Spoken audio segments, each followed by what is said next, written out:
So last but certainly not least, our final speaker of the day. This is my second time introducing this individual, Jim Clerkin. The first time I introduced him, it didn't go so well.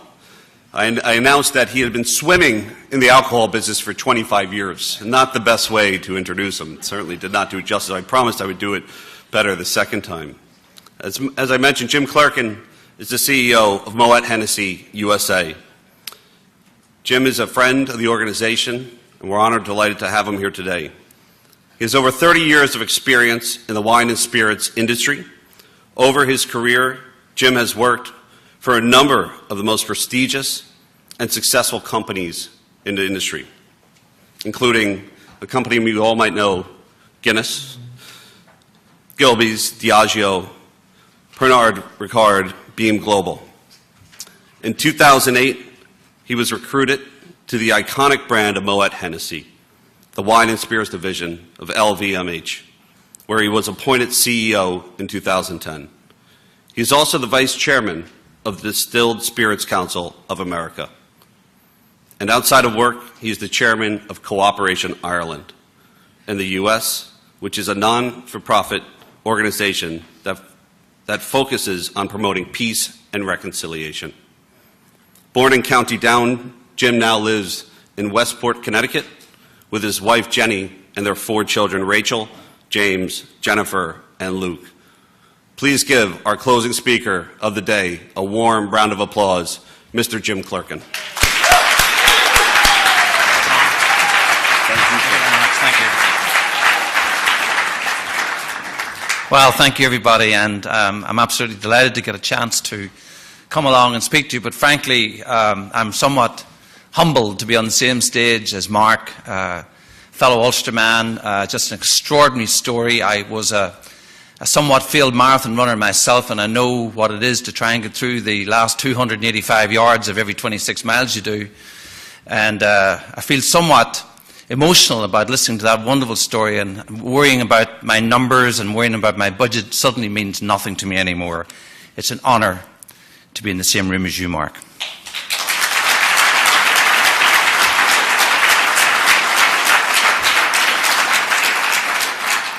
So the chairman of the Irish International Business Conference called me and said, Jim, would you mind coming along and make sure that you say some words before we all rush off to Fitzpatrick's? And I said, okay, I'll probably do an hour or so. And I decided when it was Fitzpatrick's, and I normally get thirsty around 5 p.m. myself, that I would cut it down to 30 minutes. But after hearing Mark, you're just going to have to suffer 15 minutes, I promise you. I said, well, I'll talk about Mark. He said, well, yourself. You're pretty good at talking about yourself. And he's right. So I'm going to talk a little bit about myself. And then I'm going to link a little bit into Sean's opening remarks this morning about connections. Because listen to Mark and all his connections, all of the connections in this room, you will see how connections played out a role for me in my life. This is where it started. This is Rostrevor. This is the foot of the Mourne Mountains, about 50 miles south of where Mark grew up. We're looking over here at Carningford Lough, and you will see in a moment or two that little obelisk or monument sticking up. I'll explain a bit more about that. And this is where I grew up, and that's the village square. The village pub to the right, that's my brother's, Luke. He still owns it and runs it. We have a small farm there. And it was really expected that with the small farm we had, that I would one day go back and run that farm. But we'll talk a little bit more about that in a moment. So here's your first Q&A. The obelisk is a little bit enlarged. Does anybody know why that is in Rostrevor? Probably not. But if I tell you it was built in honour of a guy called Colonel Ross, does that mean anything? Colonel Ross met a lady called Trevor, and Colonel Ross was given a lot of land by the King of England, who felt that he was a great soldier. There's a big clue for you. And he said to Colonel Ross, all the land before you, you own. So Colonel Ross took it all and married Lady Trevor and named it Rostrevor. Well, the reasons that's there, not to boast about, because I became a citizen of this great country 7 years ago. Colonel Ross burned down the first White House. Yes, he did. I promise he did. So I was all set to go to the farm, and that all changed when I was very fortunate to get invited into a Guinness program called the Young Executive Development Program. And I was at Guinness where I met my mentor, my coach, and the guy who really taught me about connections, John Larry. That's John to your extreme left with the white hair. Unfortunately, he passed away 2 years after this with malignant melanoma on all things on his foot, on the sole of his foot, which is hard to believe. The young guy with the black hair beside him, that's what 30 years in the business does to you, folks. That's what it does to you. No doubt about it. But it was a great time. And upon reflection, and I was thinking about this as my son scanned this photograph for me yesterday, I wouldn't be here today. There's no chance I would be here today speaking to you about some of the great opportunities that have been presented to me if it wasn't for that man, John Lavery. And I want to say now, John, he's gone, but I want to say, John, thank you.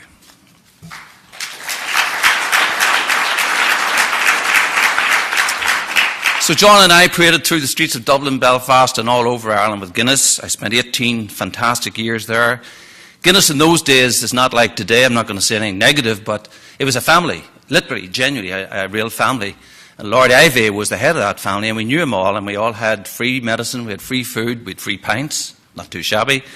And I was given a fantastic opportunity, and this is something that I want to really relay to you business entrepreneurs and owners and people who have the good fortune to recruit, because in this company I started off in the bottling hall during this young executive development program. They put me into sales, finance, marketing, production, and basically they turned me into what I am today, which is not very much, I suppose, but I'm a generalist, so I know a little bit about everything, and it was fantastic training. And I think when you recruit young people, please try and find time, especially in their induction, to bring them through all the aspects of the business, give them a rounding so they know what's going on, not just stick them into whatever it is they're meant to do.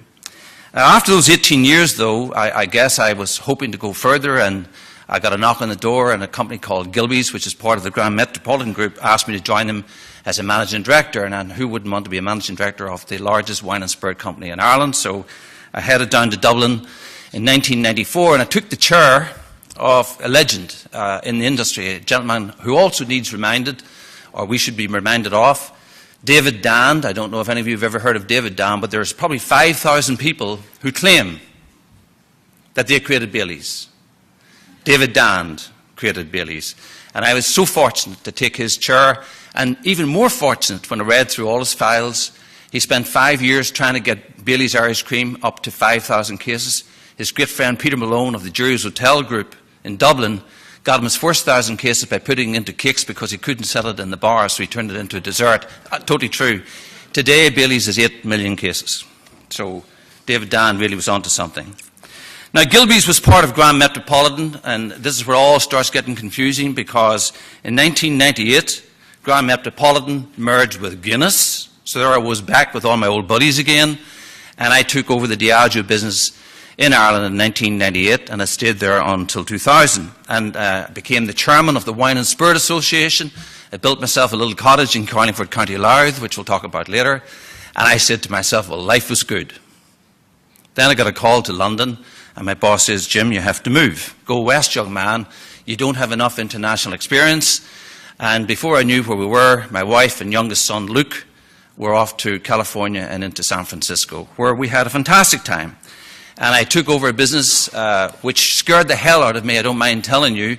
It was 18 states, $1.9 billion of revenues, and 17 million cases of spirits. So from a kid growing up in Stratford, I suddenly thought, what the heck am I going to do with this? But the other piece of good advice my dad gave me, of course, was, I don't know how good you are, son. And I remember him saying to me, Mark, when I finished the Dublin Marathon in 1982, well, how'd it go, son? I said, well, not too bad. I think I did okay. Well, what position did you come? I said, well, I don't know, Dad, but it was 2 hours, 59 minutes and 4 seconds. No, what position did you come? Well, 656. Oh, you may give that up, he said. I said, but Dad, there was 11,000 people behind me. Doesn't matter, shit, he said, give it up. So I might have stayed in California if it wasn't for the fact that I got a call from another British conglomerate called Allied Domecq. Most of you probably do not know Allied Domecq. They were brewers, wines and spirits. They did become the second largest in the world, and that's why I moved to Westport, Connecticut. That's indeed where they were based. Can you believe it? But that's where we moved to in 2003. And this was a fabulous opportunity for me because for the first time I got an opportunity to manage a business not in one country but 3. So I had the privilege of taking over the business for Canada, Mexico and the United States. And it was a fabulous business. We grew it very fast. I was very lucky with some great people. The greatest thrill that I can take out of my time with Ali Demek, every single one of my direct reports today are managing directors of other companies. My chief financial officer is the chief executive officer of Pernod Ricard in China. My chief marketing officer is the managing director, chief executive of Grants. And so I'm really pleased about that. The numbers don't really mean much. If you get the right people in the right jobs, the money and the cases and the volume will all come. So we did so well that the competition thought, this isn't looking good, so they bought us. And in 2005, Pernod Ricard did a joint venture with a company called Jim Beam, and they bought us for £14 billion. And before I knew where I was off to Deerfield, Illinois, where I worked for Jim Beam. Again, I had a wonderful privilege of managing Jim Beam. It was just a great thrill to manage an American company with an American brand for Canada, Mexico, and the US. And I was sad that my father and my mother had passed away by that time because I know it would have made them pretty proud. They had great brands like Canadian Club, Sours of Tequila, you might know Maker's Mark with a red cap, and of course the flagship Jim Beam. When I talk about connections in a moment or two, the next one actually is a very interesting connection because I got a phone call from a guy called Christophe Navarre. Christophe Navarre is my current boss. I met him in 2000. And he convinced me to leave and join Moët Hennessy to run the business here, based out of New York. I'd like to tell you just a little bit about LVMH and Moët Hennessy. LVMH, as you know, is Louis Vuitton, Moët Hennessy, and very involved in luxury goods, watches, fashion, fragrances. And the piece of business that I have is all the wine, champagne, and spirits. I'm pleased to tell you that after a couple of tough years, the day that the banks started announcing really bad results in 2008 and 2009, my business dropped $100 million of profit in a single year. That was profit, not revenue, by the way. Everybody stopped drinking champagne. And even those who could afford it, and a lot of people couldn't be seen to be drinking it in public. So it was pretty much a crisis, but I'm glad to tell you, we'll fast forward, we're now the fastest growing wine and spirit company in America. We'll do $2 billion this year, and we've beaten our budget substantially over the last 3 or 4 years. And I see Maria here, one of my interns, who's helped me do that. Thanks, Maria.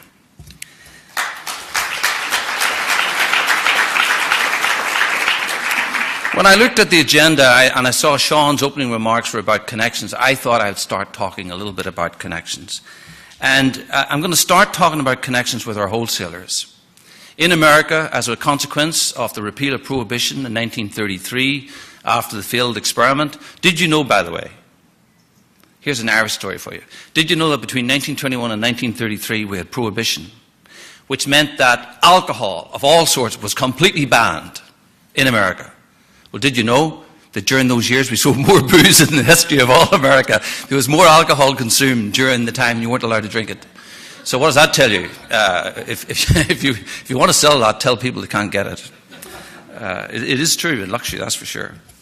But we have some very large wholesalers. Every single wholesaler in the United States is family owned. Hard to believe, but it's true. All family owned. Some of them came out of that era, by the way, and legitimized their businesses and became very successful. Our largest wholesaler is based in Miami, a father and a son business called Southern Wines and Spirits.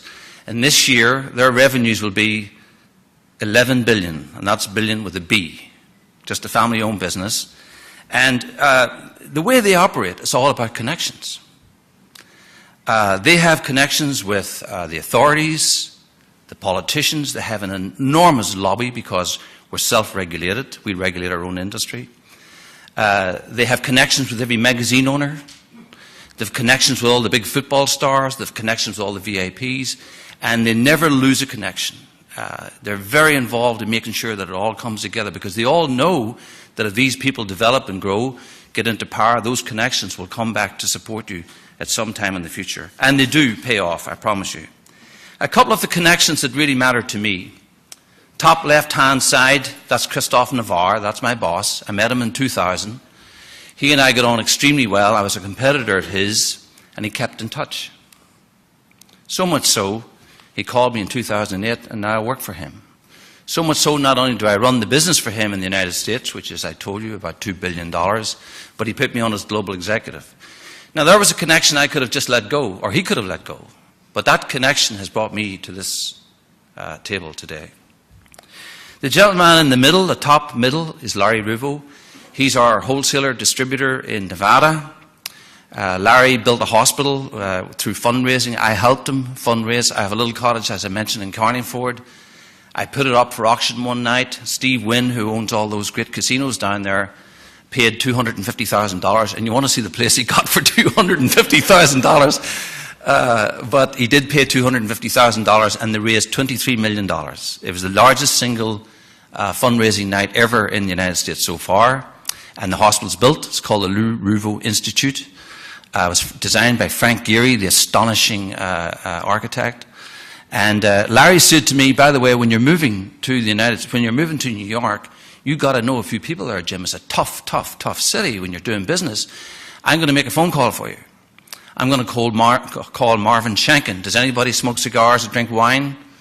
That's Marvin Shanken on the top right-hand side.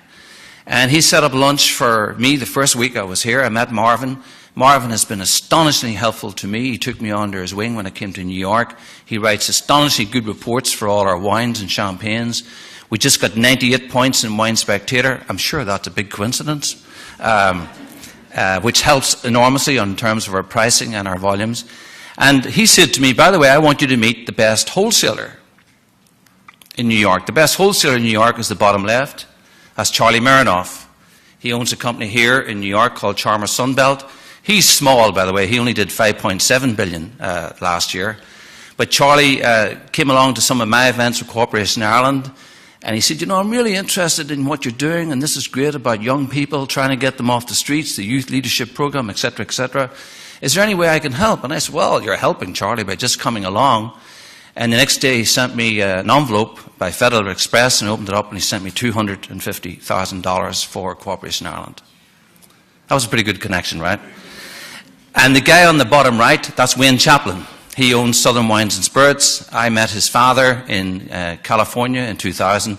His father introduced me to his son, Wayne. Wayne now looks after $1.2 billion of our $1.9 billion in America. He's our wholesaler. So I thought those were pretty good connections that worked for me, and probably should give you an example of why connections in this room are also very important. Switching gears a little, but sticking with connections. I am the chairman, I'm proud to tell you, of Corporation Ireland in America. I was the chairman in Ireland when I lived there. I believe in it passionately. And it's all about promoting a lasting peace. We have peace, thank goodness. Everybody knows we have peace in Ireland now after 3 decades of horror. But it's fragile, and we need to keep working at it. And the way to make sure we have a sustained peace is to get reconciliation. And in my opinion, working with young kids in Belfast, Dublin, Limerick, Cork, all over Ireland, Derry City, reconciliation is difficult. How do you forgive someone who maimed or murdered your brother or your cousin or your uncle? You have to forgive. And the great Nelson Mandela showed us how to do that. But it was difficult. We let a lot of people out of jail in Belfast who had murdered. But we had to do it to move forward. So my ambition with Corporation Ireland is a strange one. My ambition is to close it down. And you might say, why would you do that? You have 2 astonishing patrons, Her Majesty the Queen of England, His Excellency the President of Ireland are our patrons. We are the only charity in the world that they support this way. But the reason I want to shut it down after 35 years is if we shut it down, it means something. It means we're not needed. Now, unfortunately, I think we're going to be around for a few more years. We still have a little bit of reconciliation to do. But we have a number of fantastic programs And I think the best one that Sean's familiar with is the Youth Leadership Programme. So if you ever get a chance to help this Youth Leadership Programme, where we take kids, peer group leaders from various districts, some of the toughest areas in Belfast and Derry and Cork and Limerick, and we ask them to lead an event or an activity. It could be a soccer tournament, it could be an arts tournament, it could be a musical event, and to get people occupied. And of course, through this, we also work with education. And the thing that's really going to make a lasting peace sustainable with reconciliation is integrated education in Northern Ireland and, of course, great jobs. We'll talk about jobs in a moment. One of the things that I try to do is also working with education. We bring an intern every year from Belfast, from Northern Ireland, from one of the universities there. Maria is the fine example we have this year. Maria's been working very hard all year, making Moët Hennessy become greater than it is. And it's such a great program because not only do they work on brands like Belvedere Vodka, Dom Perignon, Glenmorangie, Moët Hennessy, and they are unbelievable representatives of the province of Ulster. But the great news is, and I know you will do it, Maria, when they go back, the connections are fantastic. When they go back home and talk about what they had in America, talk about what they had at Moët Hennessy, I think is enormously good for everybody. Now, talking about jobs, Sean, you will recall I had the privilege of housing and hosting in our offices down in the meatpacking district the former mayor, the former Lord Mayor of Belfast, Martin O'Muir. Martin, I know, wanted to be here, but he had an operation last week, I think. He's such a great guy, and he really, really believes in building Belfast and bringing jobs to Belfast. And I think it's so important that all of you in this room, all of the diaspora in America, try to find ways to bring jobs back to Ireland. What does that do? Well, it materially helps the economy. That's obvious, I suppose. But it gets our highly educated and very hard-working young people gainfully employed. And it supports the environment that I talked about of a lasting peace and reconciliation. So I want to talk a little bit about the diaspora that has been mentioned by Sean. We really must take more time, and we all say we're busy, and I'm very busy, but we owe it to ourselves to take more time. We've all gone abroad, we've made the connections here, we've all been relatively successful, but we must do more to find ways to bring work and employment back to Ireland. I think at this stage it would be very remiss of me, because I have been to several of Sean's events, if I didn't pay due credit to the Irish International Business Network. The events are first class that are run. This is a great example. I can't believe, with all the things you're on, you're almost in time if I get off the stage soon. And you are really making a positive difference. I know we're thirsty folks, and so am I. Sean and I have talked about a couple of things that are important to say. We have a lot of organizations. You know, the American Ireland Fund, which is magnificent, used to compete against a little bit my fund, Corporation Ireland, and we competed against them. I'm delighted to tell you that the host of the hotel we're going to, Paul Fitzpatrick, I went to see him in Dublin and Belfast and in the Titanic Centre 3 months ago. He gave us a cheque for $1 million from the American Ireland Fund into Corporation Ireland, because they've got a lot of money, we've got great programs on the street, and that's where we need to get these networks working together. And I think it's a code of Sean's. Really, what we need to do is create a network of networks. And that's what you can do, and that's what we can do. I do believe that what was announced, I think it was last night, by Minister Dinahan, that the Irish Executive Mentoring Programme, which was relaunched last night, is such a fabulous thing that we really need to work hard on and support each other, connecting the diaspora. But are we really well organised as a diaspora? From the north, I can tell you, I don't think so. I think Minister Dinahan's done a superb job, and the Irish government have declared how important the diaspora is by making him a minister responsible. And I think it's wonderful to see he was here. Will I see him later? I'm not sure if he'll be able to be here. Good. Because that's showing how important the diaspora is. And I'm so pleased that he relaunched the programme for executive mentoring last night. He's also hit the ground running, though, with something else, I think, which is very special. He has expressed his support for an Irish government initiative which will extend the vote in Irish presidential elections to the Irish diaspora, which I think is fantastic, and to Northern Ireland. This is the type of bold action that we need, and that's the reason I think that Minister Denton is showing great leadership. I also want to acknowledge, though, in Northern Ireland, the Irish Connections Group, headed by Andrew Cowan, and the work of the Office of the First and Deputy First Minister. Of course there's troubles there, of course it's difficult, the talks are going on, but those two people have done an enormous amount of work every time they come to America to spread the good word and building the bridges abroad. Now I accept, here's my little party political broadcast, that Northern Ireland is probably too small, Mark, to have a minister work full-time in this, although it probably should be you. But I truly believe, yes,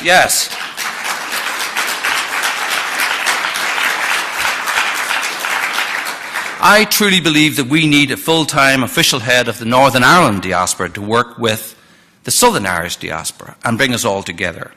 I therefore call upon this evening for the Northern Ireland Executive to consider adding the responsibility for the Northern Ireland diaspora to the portfolio of one of our existing ministers. It doesn't have to be a new job. Add it into one of our existing. Who cares? Who cares about the diaspora? I go to all the Irish events around New York, and all the Northern Irish guys, all the Ulster guys, are saying, well, where's our gang, and we want to be together, and we want to help and support. It is more than a statement, I think. This responsibility will include things like the following: helping to arrange meetings, events, trade missions to North America, and of course, trade delegations from the US back to Belfast. This will also give me and all my fellow diaspora friends a platform to rally around. So, what does Ireland have to offer people from America who want to invest? Well, this is Carningford. This is where the cottage is, up on one of those little hills. And it just sort of, every time I go back, I think, wow, how beautiful is this place? And I just took a couple of, I didn't go searching very hard to find photographs. This is Don Luce Castle in County Antrim, and behind that is the beautiful Royal Portrush Golf Club. But Ireland has got everything. It's got rivers, valleys, lakes, mountains, countryside. And we probably don't want to talk too much about golf if it hasn't happened already. But talking about golf courses, I just thought I'd put up 4 of them, some of the greatest golf courses on earth. This is Old Portmarnock, just outside Dublin. This is the fabulous Royal Portrush. And I took Wayne Chaplin. You remember Wayne? The guy with $11 billion. And he said, he stood on this, right on this fairway with me. By the way, I grew up in Rostrevor, 14 miles from this place. And I never set foot on it until 3 years ago. And I can't believe how beautiful it is. There's the Mourne Mountains, there's the hotel owned by Dr. Billy Hastings. And he said to me, you know what this is, Jim? This is Pebble Beach on steroids. I thought, only an American can say that. But I like it, it's quite nice, isn't it? And of course we've got these extraordinary golfers who are also great ambassadors. By the way, Mark, I would love you to be the head of the diaspora. You would be amazing. Even these amazing golfers like Darren and Rory and Padraig and of course Graham, who've won 9. Can you imagine? Like the last British Open was won by Fred Daly from Belfast in 1957, and all of a sudden we have 9 majors. Extraordinary ambassadors. But then there's other things about Ireland we have to offer. Think about, and sometimes we forget about, we have 4 international airports, including Shannon, of course, Dublin, Cork and Belfast. We've got 7 significant regional airports, including Donegal, Galway, Knock, Sligo, Waterford, Kerry and the George Best airport in Belfast. And there's too many seaports. Oh, I should not forget the Great K Club. I thought this was fascinating when I looked at it. Okay, we'll probably only ever talk about Cork and Rosslare and Dún Laoghaire and Dublin and Larne and Belfast. But just look at the number of extraordinary ports we have, which I think gives us the ability to operate in almost any industry. And we have a great railroad. We have a great road system with a world-class motorway. Okay, we're in America, so we'll call it highway, between Dublin and Belfast. And by the way, that road, if any of you have been on there, is like fantastic. You can now make, within the speed limit, you can make Dublin to Belfast in 2 hours now. But most importantly, we have a young, well-educated, eager to succeed workforce. They are hungry, I can tell you. They are hungry for success. My young son, James, graduated out of the University of Ulster 2 years ago, and now he's the accountant in Las Vegas for Bob Arum, Top Rank, the largest boxing agency in the world. These kids, when they get a chance, they really want to work. They're hungry for success, and I can tell you this, with all the experience I have with the interns coming into my company, they will pay you back with big dividends with any opportunity that you offer them. So, in conclusion, I thought I would say to you that with a picture of old Belfast looking at the new Belfast, and Mark, this is the new Titanic Quarter, this extraordinary museum which shows growing out of the ashes of Belfast the modern way. I think Ireland is ready. I think the time is now, as you look at old Dublin, and then you look at new Dublin. I hope this conference will be the catalyst for all the Irish diaspora to sign up to the conviction that we can and we will make a positive difference by using our connections in a way that will benefit our home, the Armagh Isle. Thank you.